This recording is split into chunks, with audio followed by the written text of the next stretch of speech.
कभी सोचा है कि हम आज इंडिविजुअलिज्म और क्रिएटिविटी यानी व्यक्तिवाद और रचनात्मकता को इतनी अहमियत क्यों देते हैं?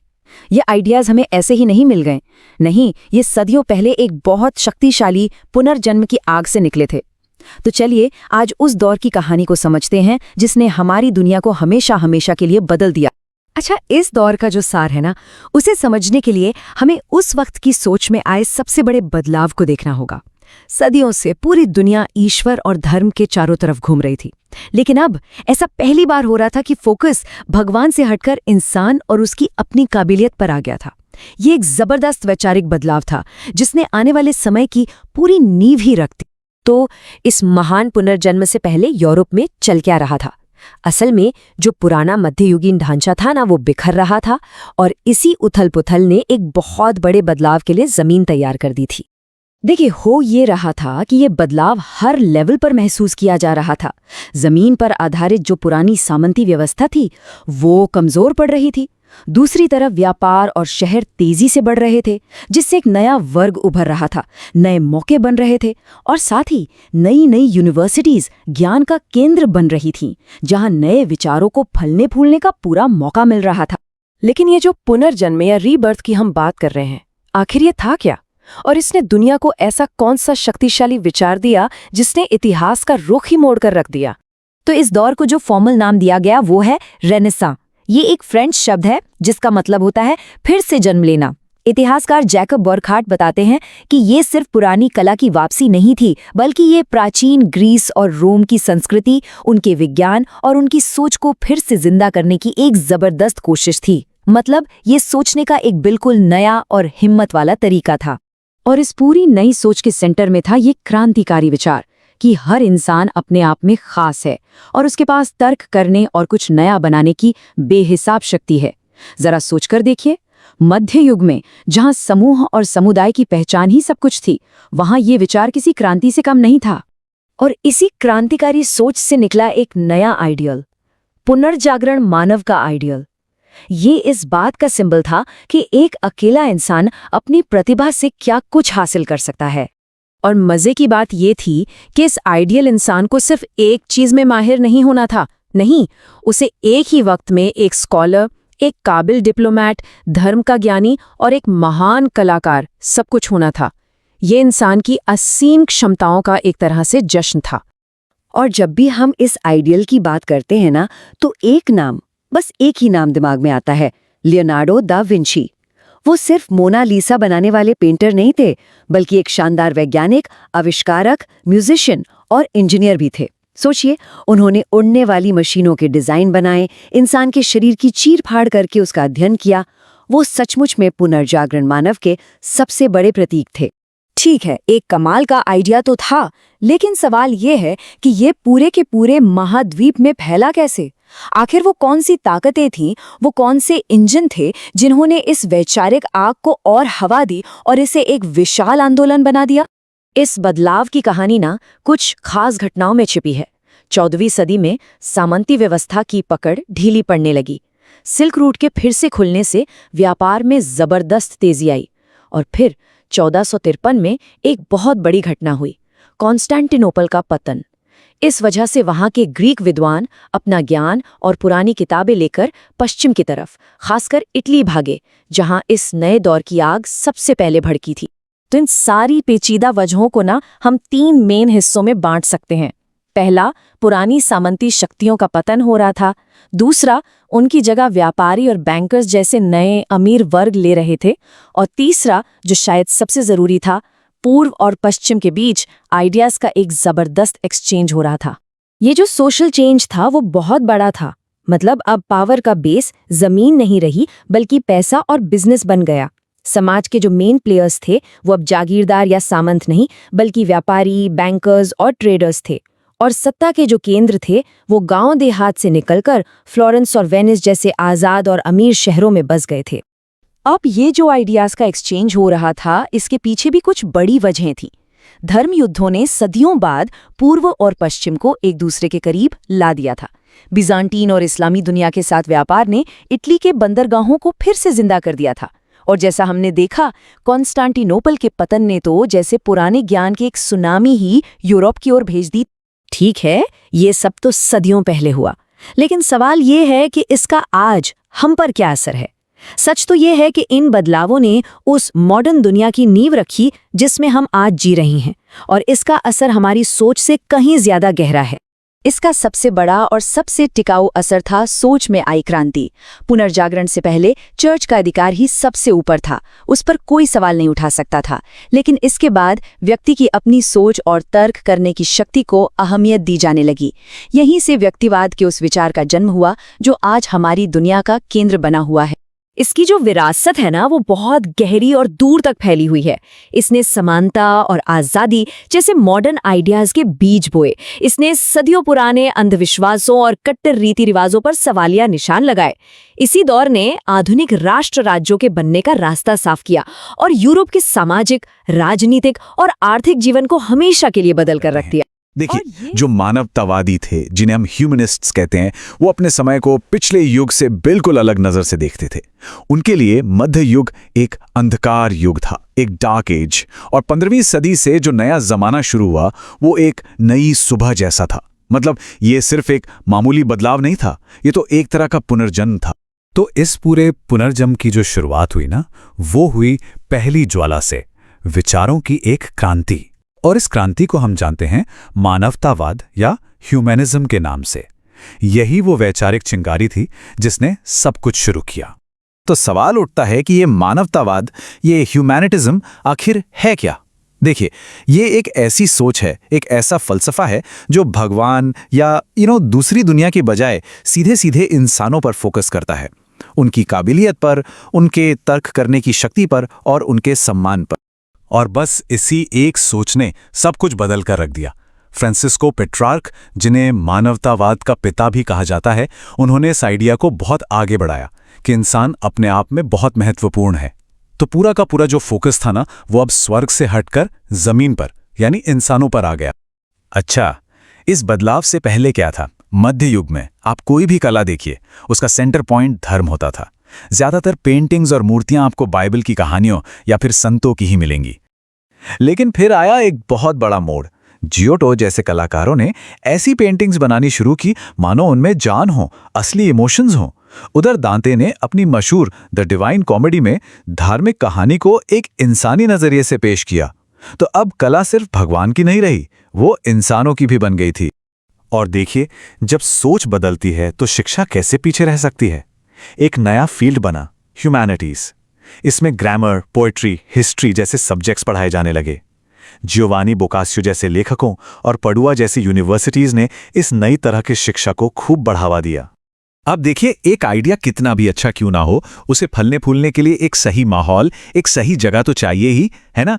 और यहीं पर आती है हमारी दूसरी ज्वाला, वो शहरी इंजन जिसने नए विचारों को जबरदस्त ईंधन दिया।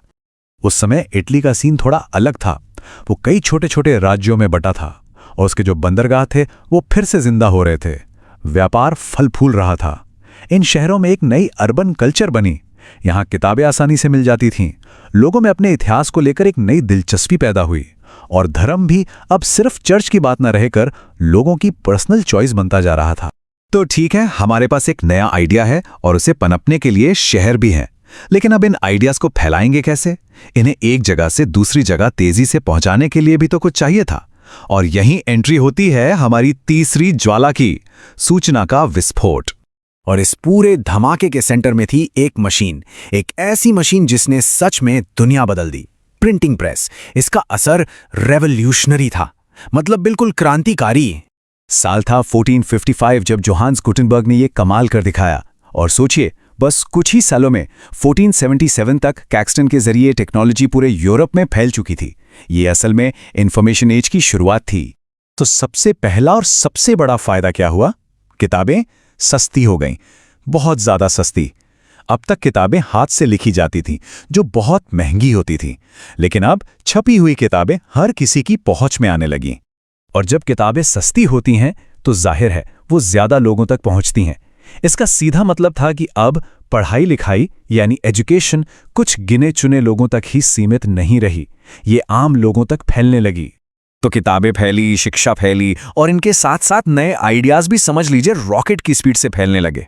प्रिंटिंग प्रेस इन नए विचारों को फैलाने वाला एक असली इंजन बन गया था। चलिए अब बात करते हैं हमारी चौथी और आखिरी ज्वाला की। और ये एक ऐसी चिंगारी थी जो सदियों से कहीं दबी हुई थी, बस उसे फिर से खोजने की जरूरत थी। ये था ज्ञान का वो पुल जो अतीत को वर्तमान से जोड़ता था। पर एक मिनट, एक सवाल तो बनता है, ये जो मानवतावादी लोग थे, ये जिन पुराने महान विचारों की बात कर रहे थे, वो आए कहाँ से? अगर मिडिल एजेस सच में डार्क एज था तो ये सारा ज्ञान, ये नॉलेज कहाँ छिपा हुआ था? तो हुआ ये कि जो पुराने ग्रीक फिलोसोफर्स थे ना, उनकी किताबें यूरोप से लगभग गायब हो चुकी थीं। लेकिन अरब के विद्वानों ने कमाल का काम किया। उन्होंने इन किताबों को अरबी में ट्रांसलेट करके संभाल कर रखा, और फिर सदियों बाद इन्हीं अरबी किताबों को लैटिन में ट्रांसलेट किया गया और वो यूरोप की यूनिवर्सिटीज तक पहुंची। इसका एक बहुत दिलचस्प उदाहरण है, महान फिलोसोफर प्लेटो को अरबी में अफलातून कहा जाता था और एरिस्टोटल को अरिस्तु। इब्न सीना यानी एविसीना और इब्न रुश्द यानी एवरोस जैसे स्कॉलर्स ने ही असल में इस ज्ञान के पुल का काम किया। इनके बिना शायद रेनेसां होता ही नहीं। तो अब इन चारों ज्वालाओं को एक साथ जोड़कर देखते हैं। जब ये चारों ताकतें एक ही समय एक ही जगह पर मिली तो एक ऐसी जबरदस्त आग जली जिसे हम पुनर्जागरण या रेनेसां कहते हैं।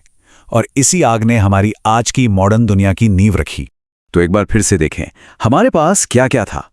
एक नया फलसफा, ह्यूमनिज्म, एक नया माहौल, इटली के फलते फूलते शहर, एक नई टेक्नोलॉजी, प्रिंटिंग प्रेस, और इन सब को हवा देने वाला एक पुराना ज्ञान जो अरब स्कॉलर्स के जरिए वापस मिला।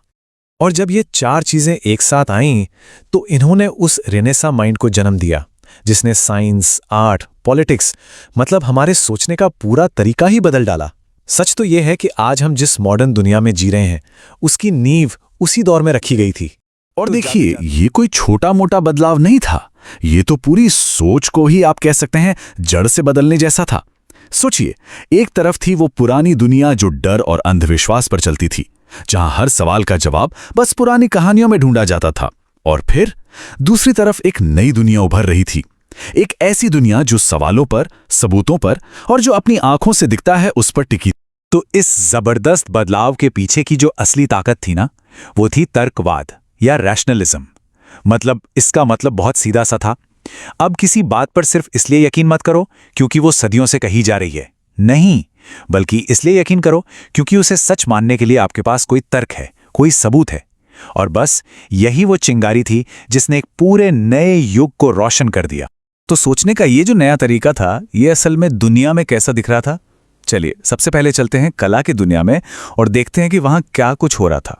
हुआ ये कि कलाकार अब सिर्फ आर्टिस्ट नहीं रह गए थे, वो एक तरह से साइंटिस्ट भी बन गए थे।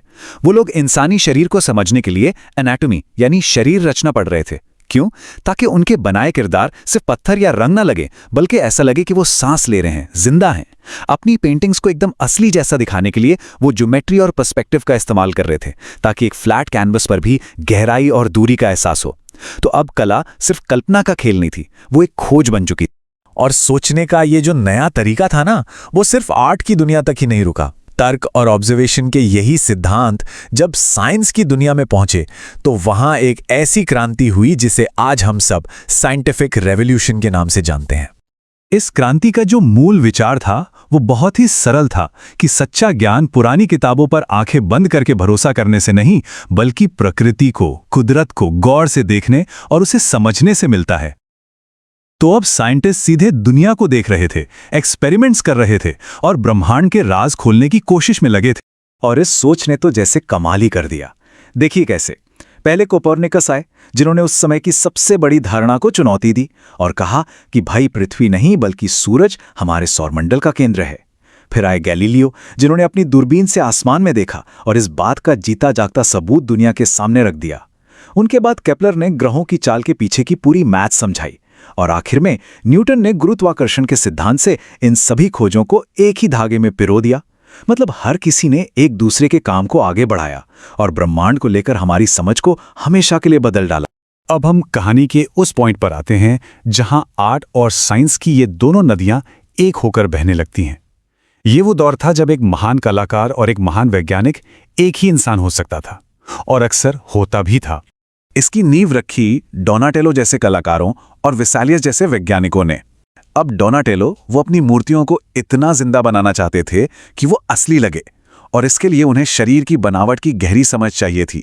और ये समझ कहाँ से मिली? ये मिली वेसालियस जैसे वैज्ञानिकों के काम से, जिन्होंने पहली बार मानव शरीर को सिस्टमैटिक तरीके से स्टडी किया था। देखिए, एक को कला के लिए ज्ञान चाहिए था और दूसरा उस ज्ञान की ही खोज कर रहा था। कमाल का कनेक्शन था। और जब भी हम कला और विज्ञान के इस संगम की बात करते हैं तो एक नाम है जो सबसे ऊपर आता है, लियोनार्डो दा विंची। वो इस नए युग के, इस नई सोच के सही मायनों में सबसे बेहतरीन प्रतीक थे। उनकी मोनालिसा या द लास्ट सपर को ले लीजिए। ये सिर्फ खूबसूरत तस्वीरें नहीं हैं, बिल्कुल नहीं। इनके पीछे ऑप्टिक्स यानी प्रकाश का विज्ञान, मानव शरीर रचना और पर्सपेक्टिव का गहरा साइंटिफिक अध्ययन छिपा है। लियोनार्डो सिर्फ पेंट नहीं कर रहे थे, वो दुनिया को समझ रहे थे और फिर उसे अपने कैनवस पर उतार रहे थे। और फिर थे माइकल एंजेलो, उस युग की एक और महान हस्ती। उनके काम में एक तरफ दैवी प्रेरणा दिखती है तो दूसरी तरफ एक इंजीनियर और एक एनाटॉमिस्ट की जबरदस्त सटीकता भी नजर आती है। जरा सिस्टीन चैपल की छत पर बने उन चित्रों के बारे में सोचिए। हर एक शरीर को इतनी सटीकता से बनाने के लिए एनाटॉमी की कितनी अविश्वसनीय समझ चाहिए होगी। या फिर उनकी मूर्ति पिएटा को देखिए, जिसमें उन्होंने कठोर पत्थर को ऐसे तराशा है जैसे वो नर्म मांस हो। और सेंट पीटर्स चर्च का वो विशाल गुंबद, वो तो आज भी आर्किटेक्चर का एक चमत्कार माना जाता है, इंजीनियरिंग और कला का एक शानदार संगम। लेकिन यहां कहानी में एक बहुत जरूरी मोड़ आता है। हमने ज्ञान, कला और विज्ञान के इस शानदार उदय को देखा, पर क्या ये रोशनी समाज के हर कोने तक, हर इंसान तक पहुंची थी? ये सोच में एक बहुत बड़ी क्रांति थी। लेकिन सवाल यह है कि ये क्रांति आखिर किसके लिए थी? ये तर्क और विवेक का नया सूरज क्या सच में सबके लिए उगा था? सच तो ये है कि ये नया युग सबके लिए नहीं था। पब्लिक लाइफ हो या सत्ता के गलियारे, हर जगह पुरुषों का ही दबदबा था और महिलाओं को उन्हें नागरिकता के अधिकारों से, शिक्षा के मौकों से और आर्थिक आज़ादी से पूरी तरह बाहर रखा गया था। लेकिन महिलाओं ने इसे चुपचाप स्वीकार नहीं किया। कुछ साहसी लेखिकाओं ने तर्क और विवेक के इन्हीं नए हथियारों का इस्तेमाल अपने हक की लड़ाई के लिए करना शुरू कर दिया। उन्होंने शिक्षा का अधिकार मांगा, संपत्ति का अधिकार मांगा और आर्थिक आज़ादी की मांग की, ताकि वो भी इस नए दौर का हिस्सा बन सकें। सोचिए जरा, 1517 में एक अकेला भिक्षु कुछ कहता है और देखते ही देखते पूरे यूरोप में क्रांति की लहर दौड़ जाती है। एक ऐसी क्रांति जिसने राजनीति, समाज और यहां तक कि हमारे सोचने के तरीके को भी हमेशा के लिए बदल दिया। आखिर ये हुआ कैसे? तो हमारा सफर कुछ इस तरह रहेगा। पहले हम देखेंगे कि चर्च में संकट क्या था, फिर मिलेंगे मार्टिन लूथर से और जानेंगे उनके विरोध के बारे में। इसके बाद हम देखेंगे कि ये आंदोलन कैसे फैला, इसके नतीजे क्या हुए और आखिर में ये समझेंगे कि इसने हमारी आज की दुनिया की नींव कैसे रखी। तो चलिए सबसे पहले उस माहौल को समझते हैं जहां ये सब शुरू हुआ। उस वक्त चर्च की हालत क्या थी? आखिर वो कौन सी बातें थीं जो इस बड़े बदलाव की वजह बनी? समस्या की जड़ बहुत गहरी थी। सोचिए, एक तरफ चर्च था जिसके पास बेहिसाब ताकत थी, एक तरह से कहें तो निरंकुश शासन।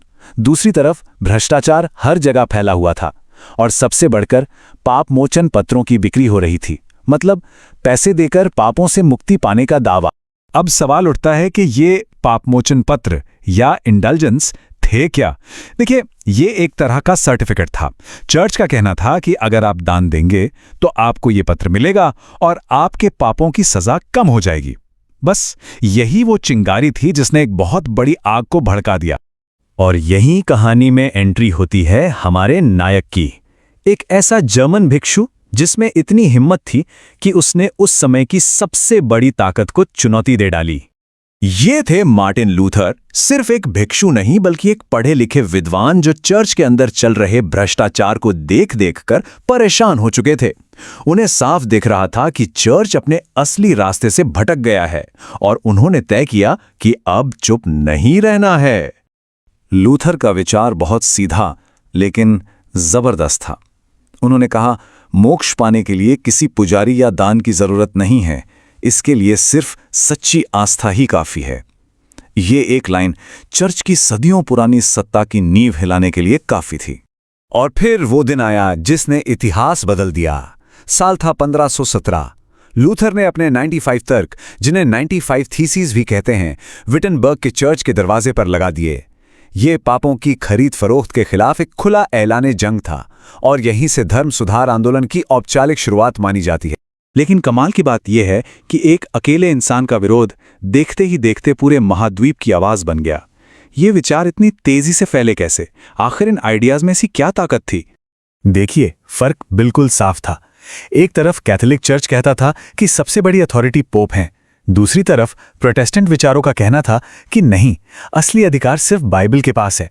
उन्होंने ये भी कहा कि इंसान और ईश्वर के बीच किसी पुजारी या बिचौलिए की कोई जरूरत नहीं है। और इन विचारों की आग सिर्फ जर्मनी में नहीं रुकी, ये स्विट्जरलैंड से लेकर पूरे यूरोप में फैल गई। नतीजा, नए प्रोटेस्टेंट चर्च बने और ईसाई धर्म हमेशा के लिए दो हिस्सों में बंट गया। पोप का एक छत्र राज अब खत्म हो चुका था। इस क्रांति को हवा देने में एक और चीज का बहुत बड़ा हाथ था, और वो थी प्रिंटिंग प्रेस। विलियम टिंडेल जैसे लोगों ने बाइबल का आम लोगों की भाषा में, जैसे अंग्रेजी में, अनुवाद कर दिया। अब पहली बार कोई भी आम इंसान खुद धर्म ग्रंथ पढ़ सकता था। ज्ञान पर जो चर्च का एक अधिकार था वो टूट गया। लेकिन इस आंदोलन का असर सिर्फ धर्म तक ही सीमित नहीं रहा। नहीं, बिल्कुल नहीं। इसका असर समाज के हर हिस्से पर पड़ा, और आप यकीन मानिए, इसकी गूंज हम आज भी अपनी जिंदगी में सुन सकते हैं। अब जाहिर है, जब इतना बड़ा आंदोलन खड़ा हुआ तो कैथोलिक चर्च भी चुप नहीं बैठा। उन्होंने भी अपने अंदर सुधार करने शुरू किए। इसे प्रतिधर्म सुधार या काउंटर रेफॉर्मेशन कहते हैं। उन्होंने भ्रष्टाचार से लड़ने की कोशिश की और यह तय किया कि बिशप जैसी नियुक्तियां अब योग्यता के आधार पर होंगी। इस दौर का एक और बहुत दिलचस्प नतीजा निकला। लोगों के दिमाग में एक नया आइडिया आया कि उनका सार्वजनिक जीवन, मतलब उनका कामकाज, सरकार, और उनका निजी जीवन, मतलब उनका परिवार, उनकी अपनी आस्था, ये दोनों अलग अलग हो सकते हैं। और यहीं से आप कह सकते हैं व्यक्तिवाद यानी इंडिविजुअलिज्म की नींव पड़ी।